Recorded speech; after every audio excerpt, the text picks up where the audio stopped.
Hello, everyone, and welcome to the second session in American English Live Teacher Development Series 6. My name is Lauren, and I'll be with you today along with my colleague behind the scenes, Amy, who will be serving as moderator to help answer your questions and respond to your comments during this session. Today, our host, Kate, will be talking with our presenter, Joy Egbert, about technology-enhanced task engagement in the English language classroom. So let's get started. Hello, everyone. It's wonderful to see everybody here today. Welcome. As Lauren said, I'm Kate, and I'm part of the American English webinar and social media team, and I'm happy to be your host and facilitator today. We'd like to extend, as always, a warm welcome to all of our first-time viewers and a hearty hello to those of you who've been with us many times before.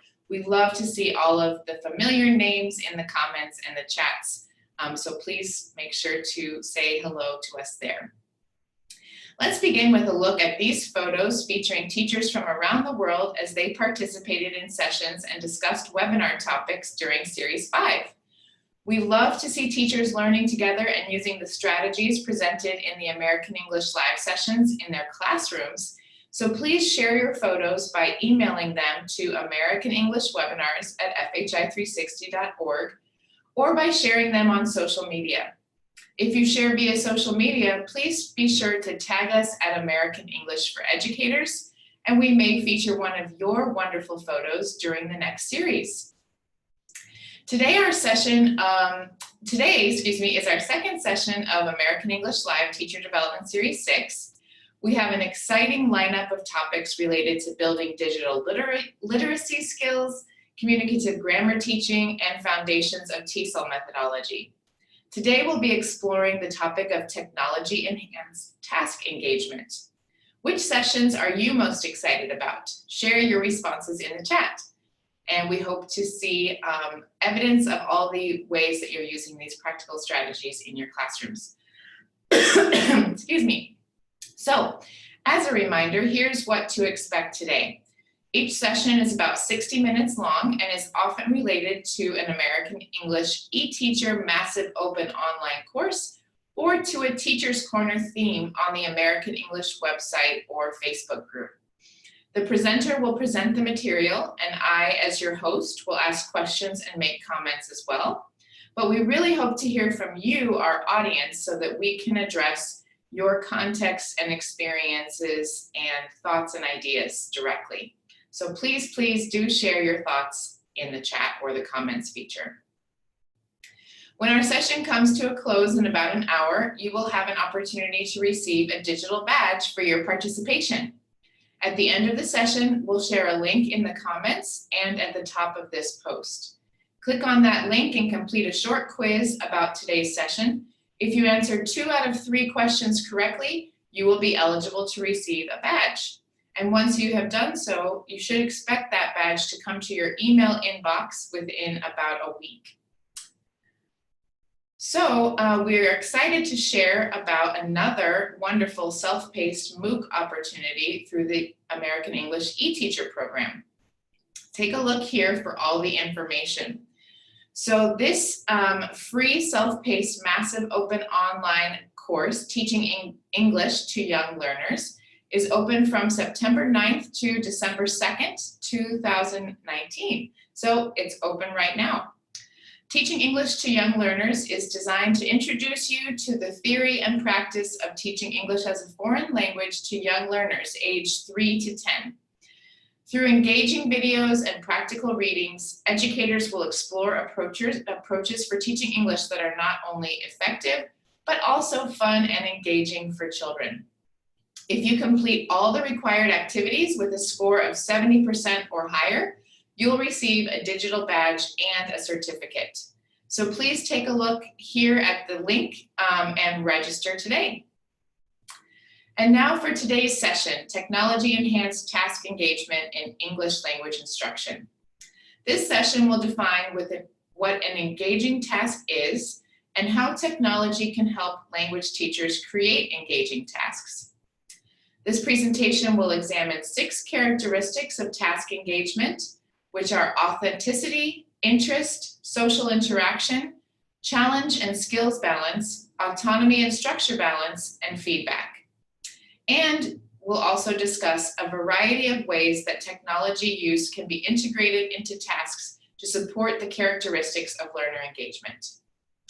And now it's my pleasure to introduce our presenter today, Joy Egbert. Dr. Joy Egbert is a professor of English language learners and education technology at Washington State University in Pullman, Washington in the United States. She's taught and presented widely around the world on these topics in countries such as Singapore, Turkey, China, Russia, Japan, Macedonia, England, the Czech Republic, and Afghanistan. Wow. Her research focuses on language task engagement, technology use, and teacher education. She's also authored 2 free open access textbooks, Call, Principles and Practices and Methods of Education Technology, Call, Principles and Practices and Methods of English Education Technology, Principles, Practice, and Tools. So welcome, Joy. We're happy to have you here today. Good morning. Thanks, Kate. I'm happy to be here on this very early morning in Moscow, Idaho. I'm excited to be able to collaborate with all these people around the world that share the same interests that I do in helping our learners engage in their tasks. And I wanted just to say that one of the reasons I'm still doing this after all these years is because engaging my students is engaging to me as a teacher too. So it keeps me interested and excited about teaching. Before we go on, let's talk a little bit about the goals of this session. So I'm hoping by the end of the session today that we'll be able to increase all of our understanding of characteristics of engaging language tasks. Also, I'm hoping that we'll all be able to raise our own awareness of how technology use can support engagement, and this happens differently in different places. So I also have a lot to learn from our participants. And we'd like to be able, I'm going to show some sample tasks that I hope that our participants will be able to adapt and use for their own contexts. But before we begin, let's talk about, let's see some definitions. So first, we'd like to talk about what a task is exactly. It's kind of an amorphous or misunderstood idea in the literature. While an activity is anything that students do in class or out of class. For example, recess is an activity. A task is something much more specific. It has clear goals. It has a process for meeting those goals. So the teacher has laid out how that's going to happen. And there's specific beginning and end to the task. So you know when the task is over. So that's the difference between a task and an activity. Excuse me. Before we start talking about engaging tasks, let's reflect a little bit about our own experiences with language learning tasks. My question is, have you ever felt bored or frustrated in a language class that you've taken? Why or why not? If yes, what could your teacher done to have involved you or helped you more? All right, great question. And we'd love to see your responses in the comments or the chat today. So have you ever felt bored or frustrated in a language class? And why or why not? And if yes, what could your teacher have done to help involve you? So what do you think, everybody? We'd love to see some responses from you.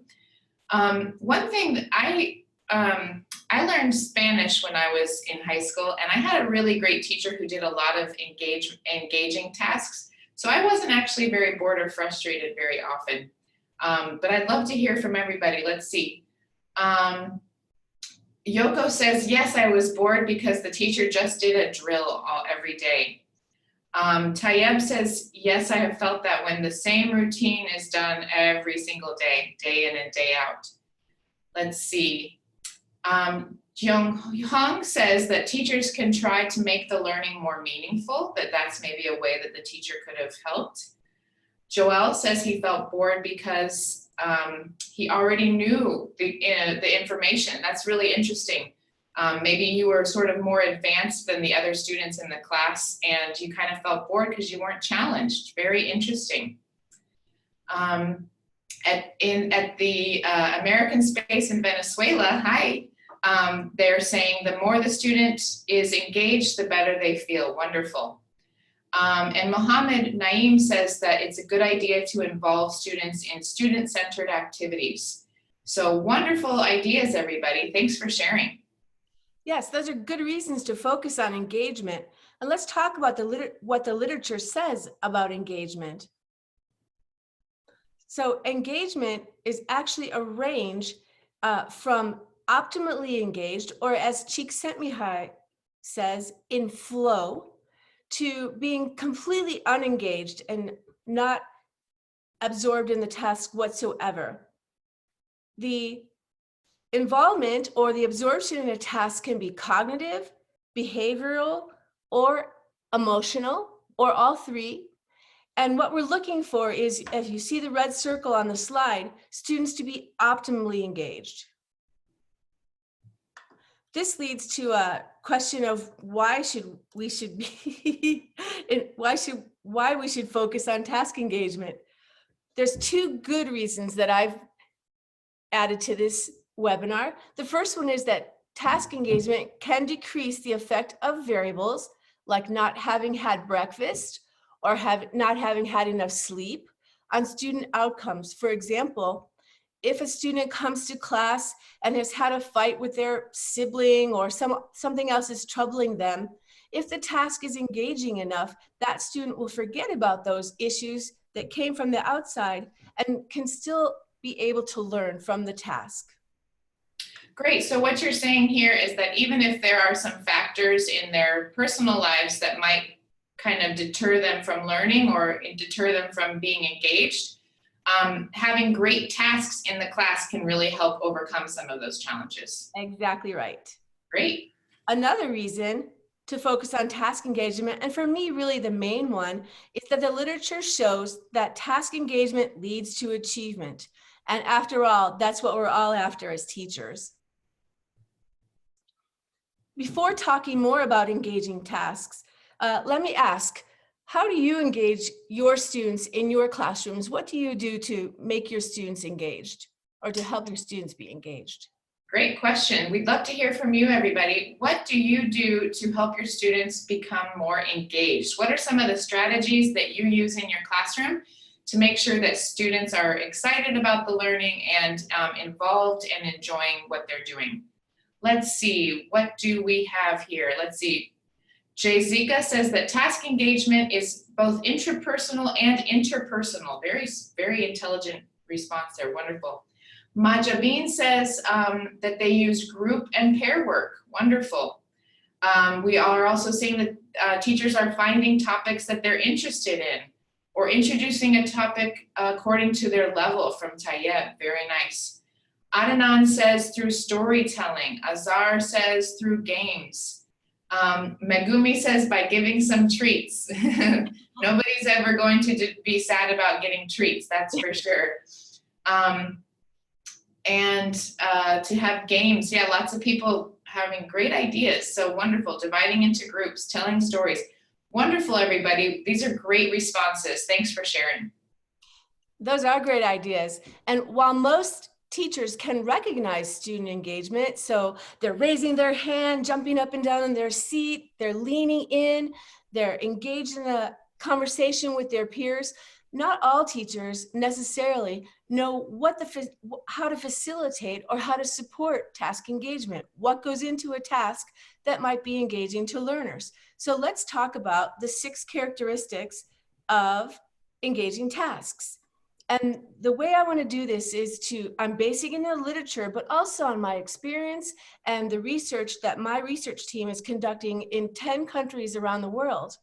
I want to make sure that we all understand that task engagement can change with each student, with each task, and it can be different in each context. So whatever I say today is not a prescription for what to do, but it's a description of what the literature says in general, and then I'm hoping that you can apply it to your own contexts.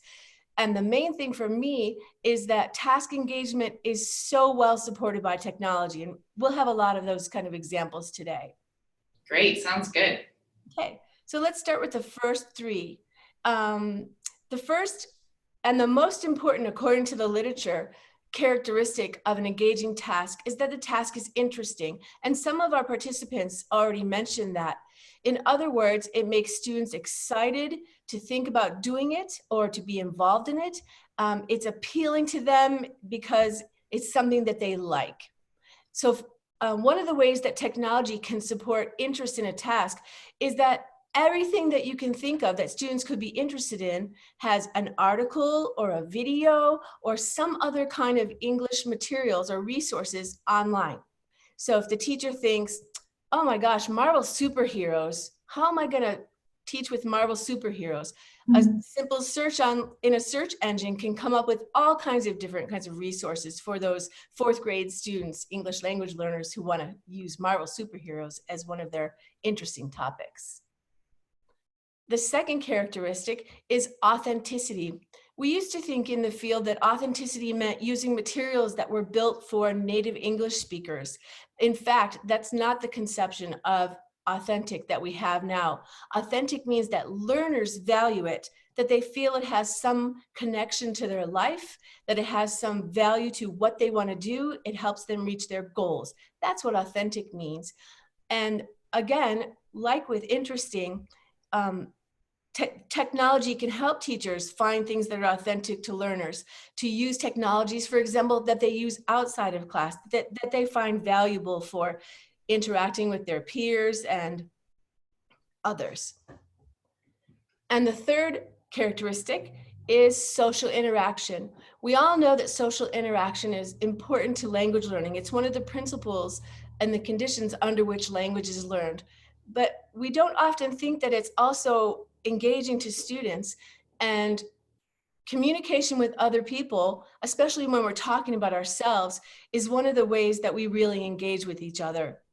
Technology can help students engage in so many ways through social interaction, but I want to make it clear that interaction with the computer itself is not social. Social means that you're interacting with other people. So social interaction can occur, like in the picture here on this slide, around the computer, or it can happen through the computer with other people, but the computer itself can't respond yet in creative ways to give feedback that's just in time and all the other things that students need to encourage them to use English. So we can't say yet that interaction with the computer is social. So it's something to keep in mind. Great, yeah, we can use social media or we can use things on the computer to interact with other people, but just straight social or just straight computer to person is not what we're talking about. Exactly. On the next slide is the final three characteristics. Number 4 is challenge, skills, balance. That means the task is neither too difficult nor too easy. I think all of us can remember when we were in school, when the teacher gave us a task that we found impossible to do, so we just disconnected. In my Russian class, that was the drills. The endings of the verbs were just something that I couldn't get engaged in because they were presented in such a boring way and they seemed so hard to me with the skills I had. On the other hand, if the challenge is too low, it's something I already knew, as one of our participants said, then it wasn't something I wanted to do. It didn't encourage me to try because it was too easy for me. So I got distracted easily and went off and maybe did something else that I shouldn't have been doing. So what we need teachers to do is to help their students find that balance between their challenge and skills. And in fact, it's like Krashen's idea of I+1 or Vygotsky's idea of the zone of proximal development, where the challenge is just a little bit above the learner's current skills. And the great thing about technology that can help you do that are things like computer adaptive testing, where the student starts at a certain level and then they continue getting harder and harder questions until they can't answer them anymore. And then it's easier to understand what their current level is. Or there are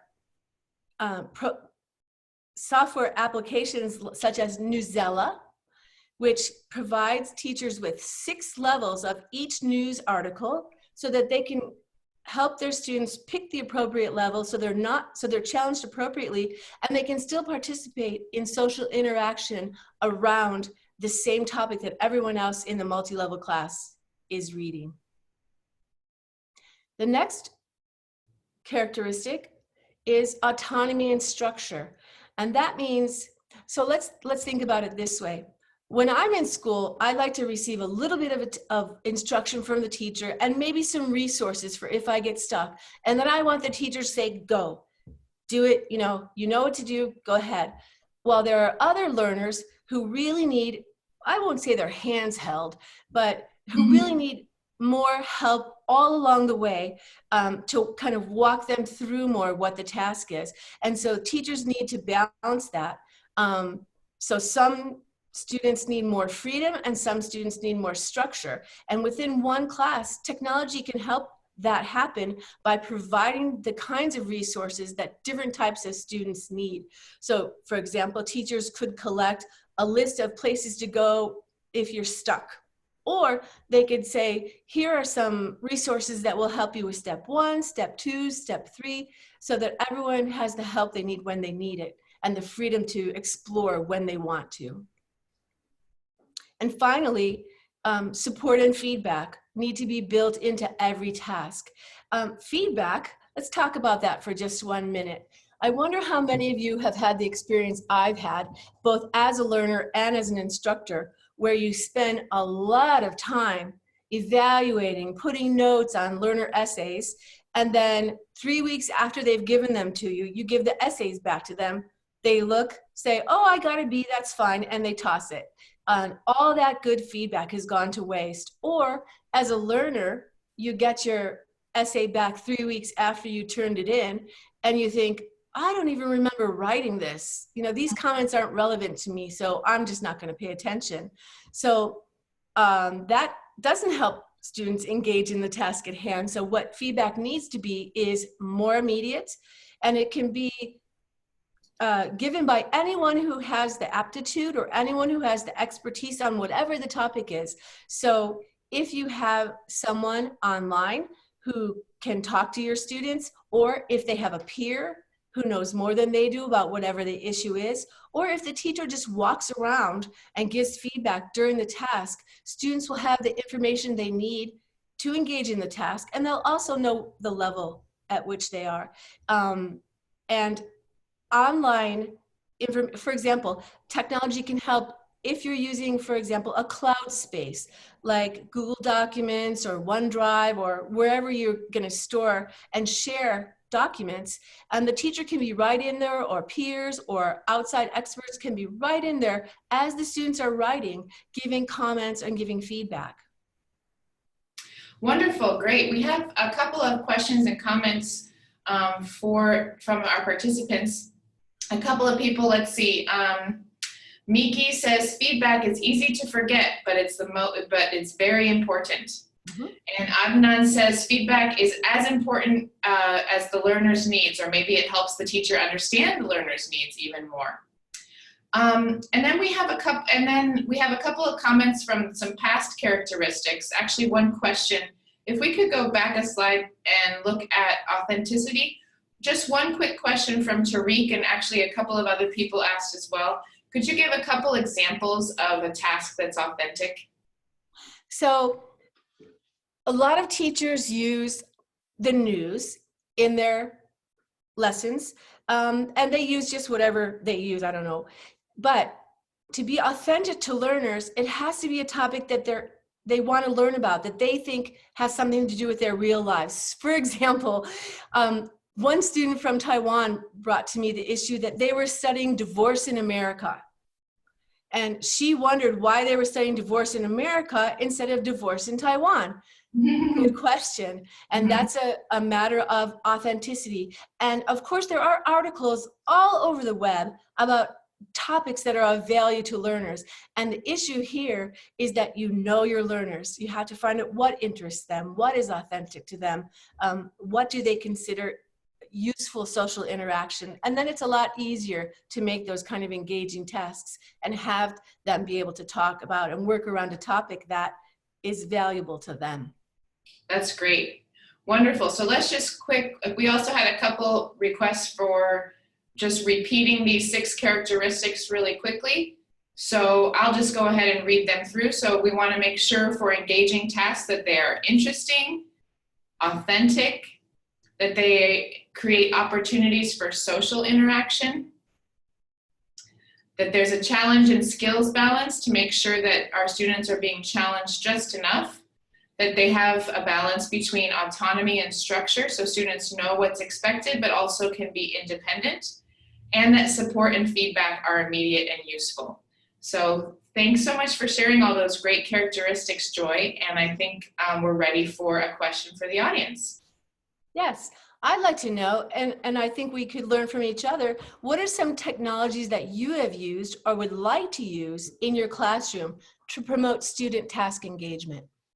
Great, so we have just talked about the characteristics of engaging activities, and now we're going to see how we can use technology-based activities to engage our students. So what are some technologies that you've used or would like to use to promote student task engagement? So Joel says he uses mobile phones in the classroom. Let's see, Saima says Flipgrid, Padlet, Quizlet. Cool, I'd love to learn more. Mohammed says that they use laptops, cell phones, and multimedia. Great. A projector, multimedia, mobile phones from Raja. A few people saying projectors. Great. A couple people have mentioned Quizlet now. Wonderful. What other technologies have you used? PowerPoint presentations from Mansoor. And Tariq has used mobile phones to teach vocabulary. iMovie, other applications. Okay, wonderful. Lots of great responses. Sounds good. Thanks, everybody. Those are some really useful responses. And I noticed that a lot of people are talking about the hardware they use, but hardware doesn't make a task. The software or the application does. So I'm wondering if we could hear just a little bit about the kinds of apps or the kinds of tasks that teachers do with those hardware devices. All right, what kind of tasks have you done with the apps or the hardware that you're mentioning? Let's see. YouTube interactive activities, Kahoot, which I think has quizzes, so maybe it's a quiz focus. Let's see, Google Docs, maybe that's a way to bring interaction to a shared document, a cloud document. Maybe games like with swapping words or online dictionaries, online quizzes from Majabin. Great, wonderful ideas. Oh, a WhatsApp discussion from Kusar. Great ideas, everybody. Yes. So the point, though, is that technology can really help promote student engagement if it is used well. So it's not the presence of devices in our classrooms. Actually, sometimes those are distracting and unengaged students from the task, but it's how the teacher plans to integrate those 6 task characteristics with the use of the device. So I'm going to talk about some sample tasks, and these are some that my students really engage in. And the students are at different levels from adult to younger children. And the expectation is that our participants will be able to adapt and kind of think about how these ideas might work in their context. I don't expect that all of them will, and I don't expect that all of them would be picked up immediately by people who have never used them before. So I'm hoping that our audience can use tools that they have to kind of accomplish the same kind of goals that we're going to talk about here. So the first task is VoiceThread, and I think VoiceThread is actually used fairly commonly around the world. The point of it is that it's a collaborative online space that teachers choose, or even students can choose, the opening idea. So here you can see that I have picked a picture of traffic in Beijing. So when I was in China, I used a picture that, something that my students talked about all the time to start a discussion. And the way that it works is that VoiceThread is asynchronous.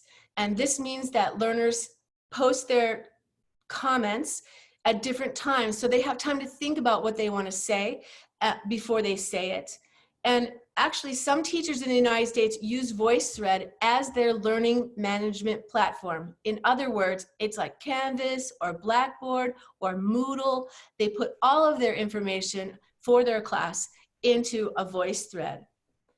The next slide shows a VoiceThread that I made for this presentation. At the bottom, you can see where it's located. So if you have time and the will to go there, you can look at this VoiceThread.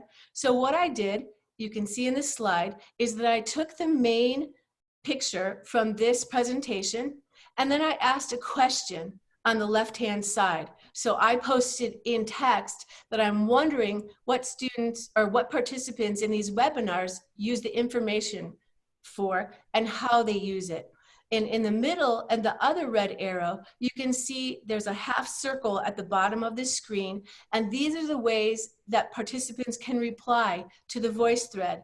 They can type in text, they can use a microphone and make an oral reply so the conversation can be completely oral. They can use a telephone if they're in the appropriate location, and you have to click on it to see what that is. They can attach a movie of themselves, or they can, well, I can't remember what the last way is right now, but anyway, so it can be text-based or oral, and when you see the whole screen, you'd see that each comment comes up next to each other in a circle kind of around the medium that's in the middle. Learners can go back and edit their postings. They can use voice and text if they want to, and then other people can reply, other students or learners can reply to their comments. So I want to show you just for a minute how easy it is to create a VoiceThread, to encourage you not to be scared of it and to go ahead and try. So on the next slide, here are some instructions that you can go back to this webinar or go back to the slides online and look at, but the steps are very simple. Once you log in, VoiceThread is free, of course, that's most of the technologies I use.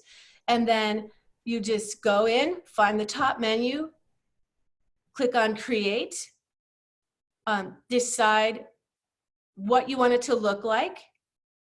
And on the next slide, you'll see that you can choose settings. I usually don't, I just leave the default settings. Save whatever you, changes that you made, and then decide how you're gonna share it. And you can either get a web address, which is like the one on the previous slide that I sent, or you can allow certain people, only certain people access. So if you wanna have a private VoiceThread that no one can get into your students' information, you can do that. And then you just start the conversation. You put in the media that you want and off you go. Wonderful. And so can you share this via mobile phones as well, or do people need to be on a laptop or a computer? No, if they're using the call-in feature, they can actually post their voice recording from their phone, which I think is great. That way students don't have to be in class, or if a student misses class, and there's a VoiceThread for the week, they can go check the VoiceThread and still participate and not miss as much as they would otherwise. And is there a way to do this offline, or does the student need to be online when they respond to this? It is online. It's web-based. But maybe, like you said, if you are doing it, they don't have to do it right away. Maybe you can share something. They can find access to Wi-Fi for a few minutes, and they can respond to the VoiceThread. Exactly right. And they can use the web on their phones if they have that capability. Is there a VoiceThread app? I don't believe there is yet. Actually, I haven't checked because I always use this one. It's so easy to access on the web from wherever my students are. Okay, wonderful. Thanks for sharing. Question, we'll check about that. The other thing is people might be saying, well, we don't have internet access or it's too spotty. Well, there are alternatives to having a VoiceThread. And here's two alternatives. I think if you're in Russia or Ukraine, you can see the picture on the left is actually kind of a funny thing. But like Adnan or someone said in the chat already that you can use a focused WeChat or WhatsApp group, posting something, a picture or a video for students to talk about. The thing I like about VoiceThread is that you can see all the threads at once. You can see everyone who participated with their picture or their avatar or whatever they have as identifier. And you can get a good idea of what's going on. WeChat or WhatsApp tends to be more linear, but still, if it's what you have to work with, it can still be really engaging for students. And then another alternative for when you find out that your internet went down or that not everyone has the devices they need is to just do a bulletin board. So here's a bulletin board about superheroes. And students can post Post-it notes or a piece of paper or use a crayon drawing or whatever it is to post their notes all over the board to comment about whatever it is that the teacher wants them to comment about. Wonderful. We have a nice comment from the American Space in Mokhtar saying, we have used Flipgrid in the past to involve our students. So that's another tool. Great. And a lot of people who are saying that they really love this idea. Susan says that they've never done this activity and thanks for the idea, and a lot of other similar responses. So I'm excited to see what you all are able to do with these ideas after today's webinar. Well, let's ask another question first. On the next slide, we ask, how does it meet the engagement characteristics of engaging tasks? So the task I gave was asking our participants how they have used or would use the information that they're getting from webinars. So I have a specific grammar point in mind that I'm hoping they'll use and hoping that the idea is something that's authentic to them. But let's see what our participants say.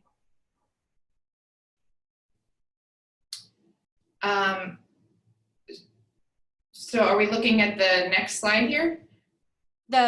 Which engagement characteristics the VoiceThread task that I propose would meet for them.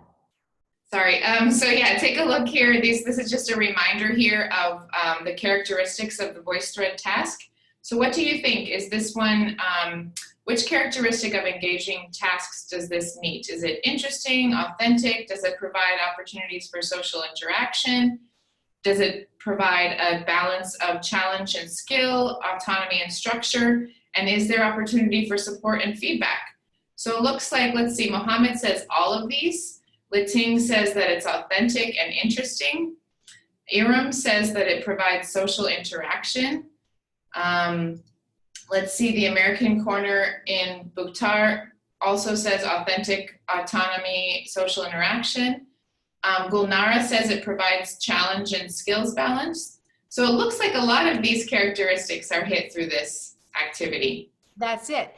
And the reason it does is because it's open-ended, and open-ended tasks are much easier to help students engage because they have choices. What do I want to say it or do I want to text it? And if the teacher says I have to write it there, let me write it. Oh, that doesn't sound right. Let me change it before I post it. So there's an opportunity to work at the level of challenge that the student wants to, and to have the amount of autonomy, because the feedback can be whatever the student wants to say about it. The other thing is that they get instant feedback from their peers and maybe from the teacher, and that hopefully the topic is interesting and authentic. So yeah, I agree that it can meet all of those characteristics for the right audience. Great. Let's ask one more question. So I'd like everyone to share, if they can think about it, what tasks they might use VoiceThread for in their own classroom, and what some of the challenges might be in addition to spotty internet or lack of devices. Great, so what ways could you possibly use VoiceThread in your classroom to engage students, and what are some challenges? Let's see, what do you think, everybody? So we see maybe they could use VoiceThread to work on a project. They could use this to develop their writing skills from Sama. Wala says we could provide open discussions. A challenge, as has been mentioned, maybe there's poor internet access or something like this. Tayeb says we could use this to teach social issues. Absolutely. Maybe Zin says we could reflect or discuss the lessons. Yeah, so Joshua says we could use VoiceThread for debate. So yeah, really great ideas, everybody. Thanks for sharing. Yeah, and I hope that you'll try it. Even one simple, short task using it might help you understand more about what interests your students and what is authentic to them. So I hope you'll try. Let's talk about another engaging task that my students absolutely love. The problem with it is that it's hard to get them to stop. And of course, that's what Cheek sent me meant by flow, but sometimes that detracts from other parts of the class. So I wonder how many of you have heard about green screen videos. And a green screen technology allows us to use, or students to present, in fictional environments. That means they can be in a place where they couldn't be in real life. And the good thing about it is that it's cheap and easy to do because learners can use the devices they already have or teachers already have to make the films. And there are 3 important steps, and I can't emphasize enough how important it is to follow the steps of plan, create, and publish. Let me show you the process. So how I do it, and this is just an option, it doesn't have to be done this way, is to use a storyboard. And a storyboard is just a plan of each scene that students are going to film and what the title of that section might be, or any captions that go underneath, or what text that they want to have there. And if you have the storyboard first, that means that students it won't take them as long to take the video and develop the film as it otherwise might if they were just making it up as they went. So storyboard and planning are really important parts of the process. The next part of the process is creating. So here is Mohammed, and you can see that he's in front of a green screen, and actually it's a sheet, a piece of material actually that I bought at Walmart for a couple dollars. So again, it's a really low expense type of really engaging project. So Mohammed is acting out and speaking at the same time on the video about a trip that he took, an imaginary trip that he took. The other thing that's really important is that the actors or the students who are performing in the video should not wear green. And I'll show you why in the next slide. So the green is replaced in the editing software with a background, whatever background the learners choose. So here's Mohammed and his friend from Iran, Sayed, and they are, Mohammed is taking Sayed to some of his favorite places, which is Pike's Place Market in Seattle, Washington, and to Egypt, and to a museum. And of course, they're not at these places. The green in the back of the screen has been replaced with pictures and videos. The great thing about this, so another way to keep it low cost, is that OpenShot Video Editor is free and it's available for both platforms. So Mac, and of course it's open, so it can be on Linux if you have that, or on Microsoft OS. And another thing I want to mention, if you look at the bottom of this slide, American English provides a really nice tutorial for basic ways or the process of using OpenShot Video Editor. So here's another example. This is Jamie, and Jamie has never been to Japan, but because she wanted to go, we decided to make a green screen video. So if you look at the bottom where it's circled in red, you can see that I pulled in or dragged a video of Jamie in front of the green screen, and then a picture in the back of a place in Japan. That's really cool. I love how you can travel the world with this method. It's pretty fun. Well, and it's not hard. So once you have your video, your green screen video and whatever background you want, you click in the top left where it says Chroma key, drag it down to the green screen, part of the green screen video.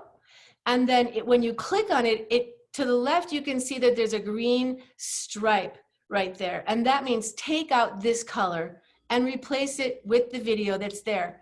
And that's it. So Very now Jamie is in Japan, where she's always wanted to go. Very nice. Let's look at some other examples. Yes, so here's chroma key, right.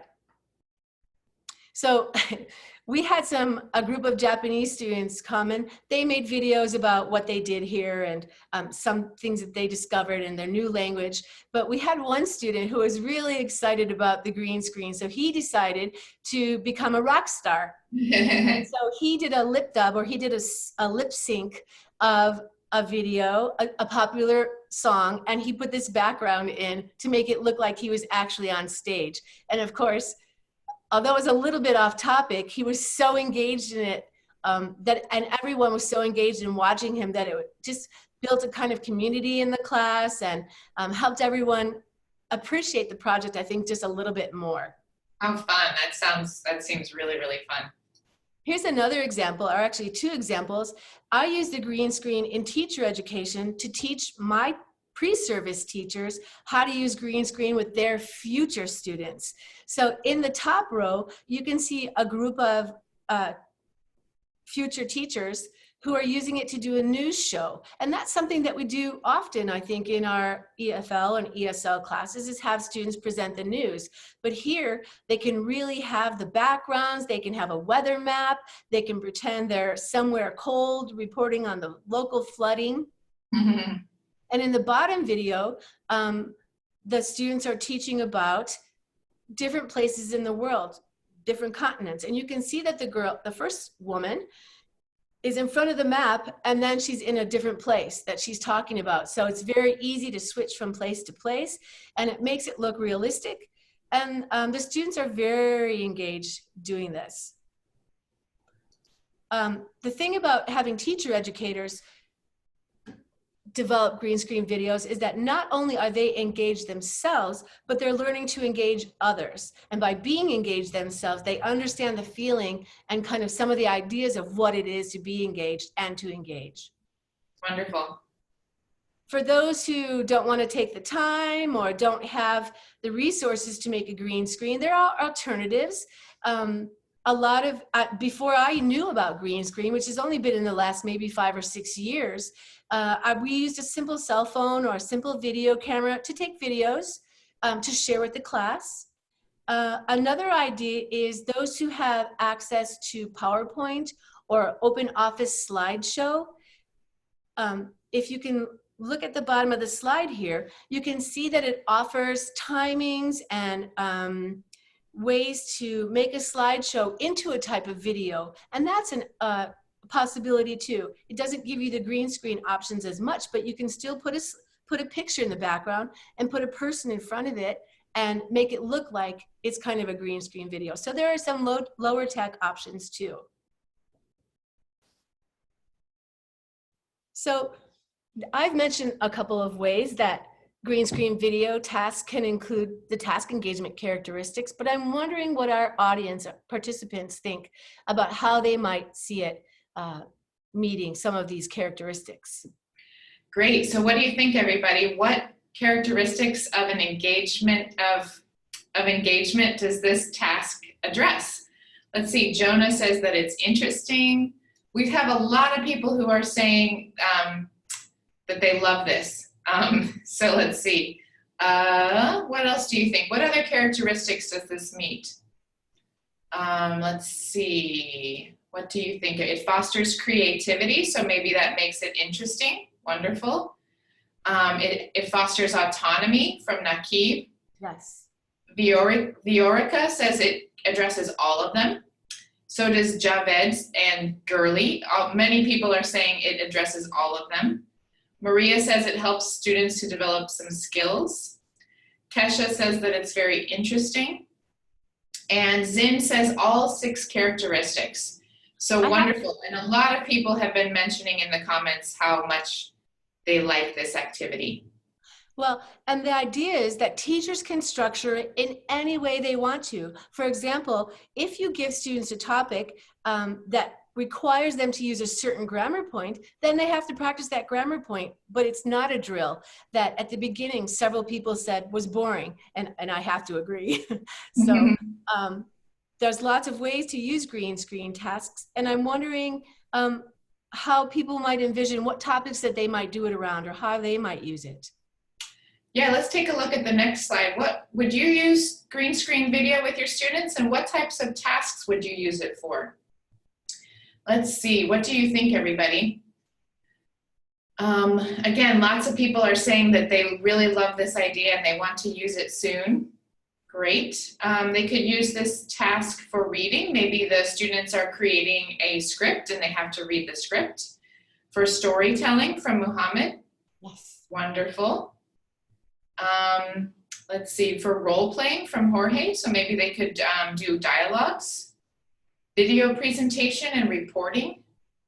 For presentation skills from Shugla. Or for documentaries and lectures from Ronnie, and Nakib says for fun.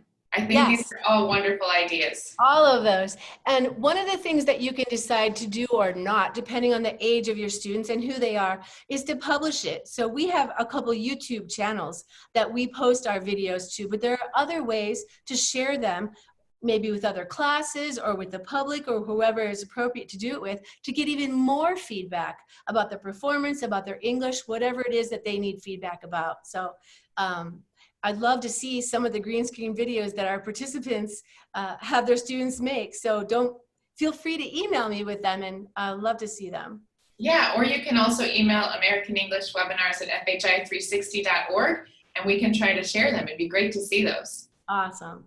So one more sample task is what we have time for today. And this is a word cloud. And I imagine that many of you, if you haven't used them, you've seen them.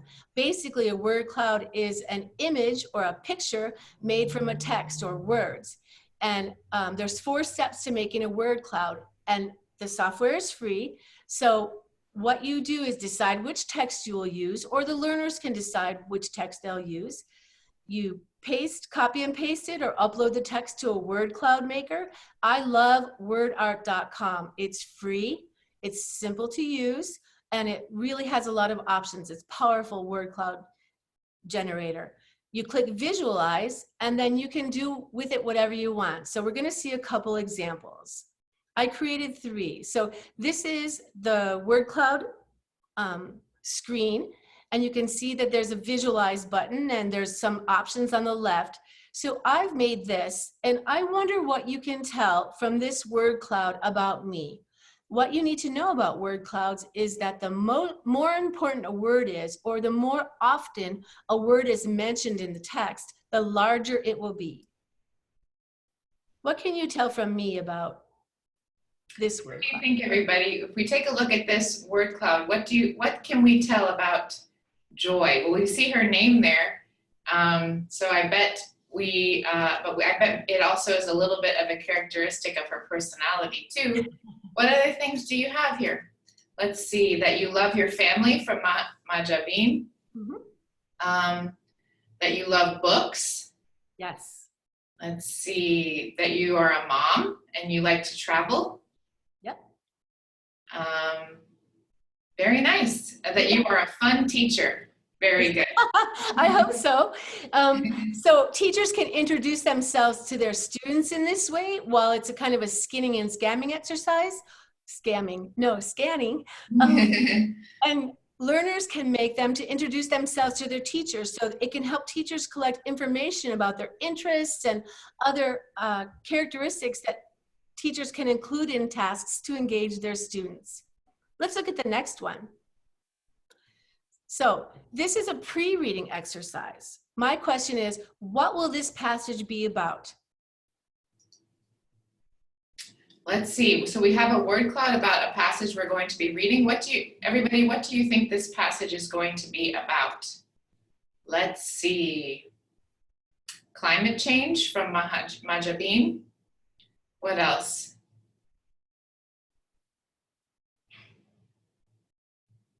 The solar system, planets from Iris. Could be.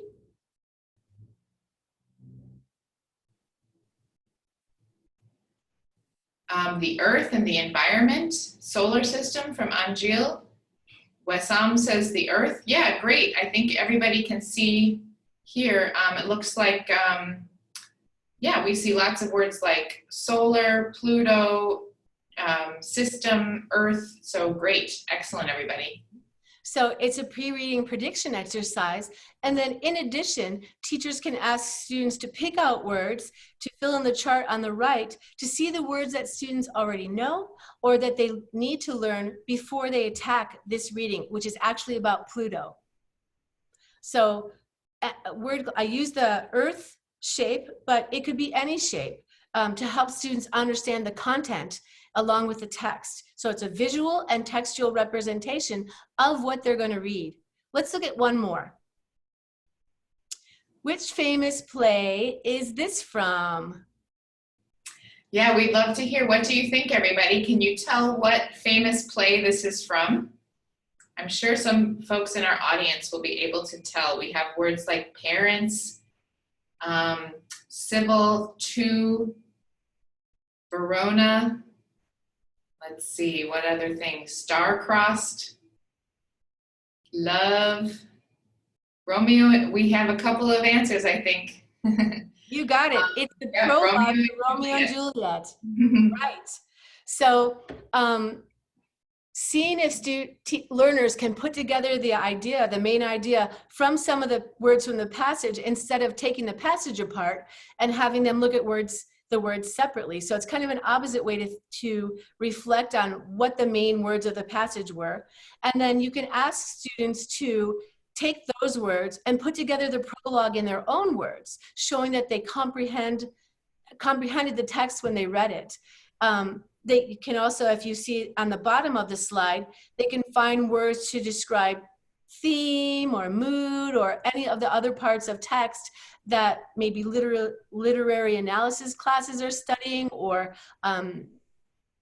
whatever other tasks would be useful to use for. And it's a different way to approach Shakespeare and a little less scary for some students that have that, oh, Shakespeare's hard idea. So there's a lot of ways to use word clouds. If you look at the bottom of this screen, 108 ways to use. And if you search online anywhere, word clouds, you'll see not only a lot of free apps, but you'll see how people have used them in classrooms all around the world. Great. Yeah. So this slide, you can come back for a reference, and let's reflect one more time. How might you use a word cloud, or have you used a word cloud? One or two ideas. Yeah, let's hear from you, everybody. How might you use a word cloud in your classroom, or how have you already used it to engage students? What do you think, everybody? For a writing exercise, great idea. What else? To introduce each other. Maybe students are talking about themselves and they're introducing each other. Jorge says we could use it as an icebreaker activity. And Maria says before reading a story. So great ideas, everybody. Thanks for sharing. Unlimited ways, simple to use. I advise, if you have the chance and you want to, that you take advantage of it. So as we conclude this webinar, I'd like to share just a few final thoughts. A lot of teachers are scared about the idea of technology because, one, they think it will replace them, and two, they're worried that they can't keep up. Well, you don't have to keep up. I've been working with education technology and engagement for quite a long time now, and of course I don't know half the things that my kids know themselves or that the learners know, but I don't have to. I just need to know those one or two tools that will help my learners engage the most. And remember, and it's in several other webinars, it's been mentioned, the one previous to this, 6.1, that it's a focus on tool use, how to use the technology well, not just use the technology. And you can use one tool, you can use 20 tools, as long as they're used for the purpose of engaging students. And then if it's not useful for engaging students, you shouldn't use it. Great. So the last thought I'd like to leave you with today is that the characteristics of engaging tasks, those 6 characteristics we talked about, integrated throughout the language task and then supported by appropriate technology use, can lead to learner achievement. And as teachers, that's kind of what it's all about for us, I think. Wonderful. Thank you so much, Joy. Let's take a look quickly at the references here. Thank you so much, Joy. I think we have such great responses from our audience today. I think a lot of people are going to be using these new ideas in their classrooms. I know I learned a lot, and I'm excited to use some of these ideas as well. So thank you so much, Joy, for that great presentation. Happy to be here. Thank you so much.